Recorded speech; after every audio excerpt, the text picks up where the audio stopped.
Hotel, হাসপাতাল সবকিছুতে আগুন। মেট্রো রেল, এক্সপ্রেসওয়ে থেকে শুরু করে পদ্মা সেতু পর্যন্ত ভাঙতে গেল, হানিফ ফ্লাইওভার পর্যন্ত তারা ভাঙলো, রাস্তাঘাট, বিটিভি, বাংলাদেশ টেলিভিশন, আমাদের সেতু ভবন, সড়ক ভবন থেকে শুরু করে এমনকি দুর্যোগ মন্ত্রণালয়ের ভবন কোনোটাই বাদ দিল না, সব জায়গায় আগুন দিয়ে পোড়াতে শুরু করলো। আর সাথে সাথে আওয়ামী লীগের নেতাকর্মী হত্যা, সাধারণ মানুষ হত্যা। এই ঘটনার মধ্যে থেকেই তার মেটিকুলাসলি ডিজাইনের 1 নম্বর 2 নম্বরে ছিল বঙ্গবন্ধু ভবন, গণভবন এবং সুধা সদন, গুলশানে রেহানার বাসা থেকে শুরু করে আমাদের সংসদ ভবন, জ্বালাও পোড়াও, লুটপাট এবং আমাকে আর রেহানাকে হত্যা করা। সেটা আপনারা দেখেছেন কিভাবে হত্যা করার প্ল্যান সে করেছিল, কত রকমের ভাবে তাদের প্ল্যান। আমি জানি না ঠিক, আমার বারবার মনে হয় 15 আগস্ট আমরা 2 জন বিদেশে ছিলাম, বেঁচে গেলাম, বাংলাদেশে ফিরলাম, বারবার তো আমাকে মৃত্যু মুখে যেতে হয়েছে, সরাসরি গুলি। সেই 24শে জানুয়ারি 88 সালে আমাকে সরাসরি গুলি, এভাবে প্রতি মুহূর্ত বারবার আমার উপরে হামলা হয়েছে। কোটালীপাড়া সেই 76 কেজি বোমা পড়তে রাখা হলো। 21শে আগস্ট প্রকাশ্য দিবালোকে গ্রেনেড হামলা, 13টা আরজেস গ্রেনেড মারা হলো। আইবি রহমান সহ আমাদের অন দ্য স্পট 24 জন মানুষ মারা গেল। আর তারপরে আইবি রহমান সহ আমাদের আরো 20-25 জন নেতা কর্মী আহত হয়ে পরবর্তীতে ধীরে ধীরে মৃত্যুর মুখে ঢলে পড়লো। প্রায় 600-700 নেতা কর্মী, সকলের শরীরে কিন্তু বুলেট বিদ্ধ, তাদের কোনো মতে আমরা চিকিৎসা করলাম, অনেকেই তো পঙ্গু হয়ে গেছে। বঙ্গবন্ধু মেমোরিয়াল ট্রাস্ট থেকে তাদের চিকিৎসা ব্যবস্থা, ছাত্রছাত্রীদের বৃত্তি দেই আমরা, প্রায় 1400-1500 ছাত্রছাত্রী এবং প্রায় 1800 লোক এই ট্রাস্টের থেকে সহযোগিতা পেয়ে থাকি। আমি আর রেহানা যে বেঁচে গেলাম, মাত্র 20-25 মিনিটের একটা ব্যবধানে আমরা মৃত্যুর হাত থেকে রক্ষা পেয়েছি। আমার শুধু এটাই মনে হয় যে 21 আগস্টের হত্যাকাণ্ডের থেকে বেঁচে যাওয়া বা কোটালীপাড়া ওই বিশাল বোমের হাত থেকে বেঁচে যাওয়া, আবার এই 5ই আগস্ট এই বেঁচে যাওয়ার পিছনে নিশ্চয়ই আল্লাহর কোনো একটা ইচ্ছা আছে, আল্লাহর কোনো হাত আছে, নইলে এবারে তো বেঁচে যাওয়ার কথা না। তারা যেভাবে প্ল্যান করেছিল আমাকে হত্যা করার, সেটা আপনারা পরবর্তীতে দেখেছেন। তবুও এটা বোধহয় আল্লাহরই একটা রহমত, জানি না আল্লাহ আমাকে দিয়ে আরো কিছু কাজ করাতে চান বলেই বোধহয়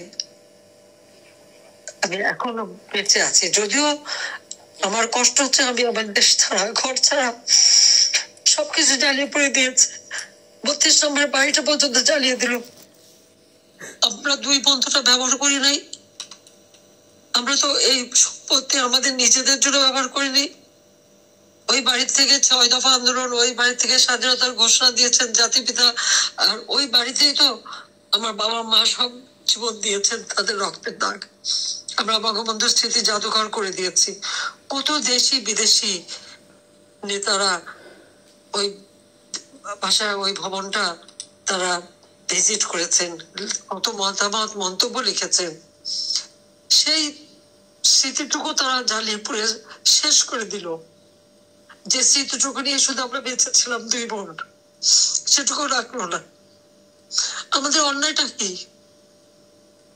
আমাকে কেন ফ্যাসিস্ট বলা হয়, কেন স্বৈরাচার বলা হচ্ছে? আমি কোন স্বৈরাচারী কাজ করেছি? আজকে আপনারা একটু তুলনা করেন তো, এই ইউনূস ক্ষমতা আসার পর ছাত্রদের এমন ভাবে বেয়াদব করেছে, এমন ভাবে ব্যবহার করতে আছে, ছাত্ররা শিক্ষকদের হামলা করে, তাদের গলায় জুতার মালা পরায়, তাদের গাছের সাথে বাঁধে, তাদেরকে পদত্যাগে বাধ্য করে, প্রিন্সিপাল, ভিসি, শিক্ষকদের। সংখ্যালঘুদের উপর হামলা, শুধু সংখ্যালঘু কেন, তারা সমস্ত দরগা শরীফ, পীর আউলিয়ার মাজার, সেখানেও তারা হামলা করে।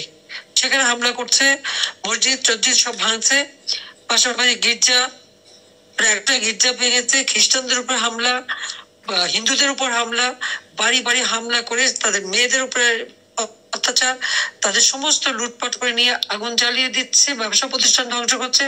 সবচেয়ে বড় কথা পুলিশ, কত হাজার যে পুলিশ হত্যা করেছে, এবং শুধু হত্যা করে না, হাত কেটে দেওয়া, পা কেটে দেওয়া, আগুন দিয়ে জ্বালিয়ে দেওয়া, সেই কাণ্ড পর্যন্ত করেছে। তারপর অজস্র মিথ্যা মামলা, আমার বিরুদ্ধে 155টার মতো মামলা দিয়েছে, যার অধিকাংশ হত্যা মামলা। আবার আমি যাদের হত্যা করেছি তার মধ্যে ইতিমধ্যে প্রায় 35 জন জীবিত হয়ে ফিরেও এসেছে, কিন্তু মামলা নিয়ে যাচ্ছে। আমার বিরুদ্ধে, রেহানার বিরুদ্ধে, পুতুলের বিরুদ্ধে, জয়ের বিরুদ্ধে, সবার বিরুদ্ধে মামলা। ববি সে তো ইউএনডিপি তে কাজ করে, ববি, আমি, রেহানা, আমাদের সকলে, পুতুল, সবার, পুতুল WHO তে আপনারা জানেন যে সে আঞ্চলিক একজন ডাইরেক্টর হিসেবে, যেখানে 10টা ভোট ছিল, 10টা দেশের ভোট, তার মধ্যে সে 8টা ভোট পেয়ে সে এই পদটা WHO সে পেয়েছে। সে তারও সূচনা ফাউন্ডেশন ওই 5 নম্বরে ছিল, সেটা কয়েকদিন আগে তারা সরে গেছে। সব জ্বালিয়ে দিয়েছে, সব জ্বালানো, সব লুটপাট। কি অপরাধটা করলাম আমরা? খাদ্য নিরাপত্তা দিয়েছি, দারিদ্র্যের হার কমেছে, মানুষের কল্যাণ করেছে, মানুষের শিক্ষার ব্যবস্থা করে দিয়েছি। ফ্যাসিস্ট কে? 300-র উপর সাংবাদিকের অ্যাক্রেডিটেশন কার্ড বাতিল করে চাকরি খেয়েছে, 106 জন সাংবাদিকের বিরুদ্ধে হত্যা মামলা, প্রায় 100 জনের মতো সাংবাদিক আজ কারাগারে বন্দী।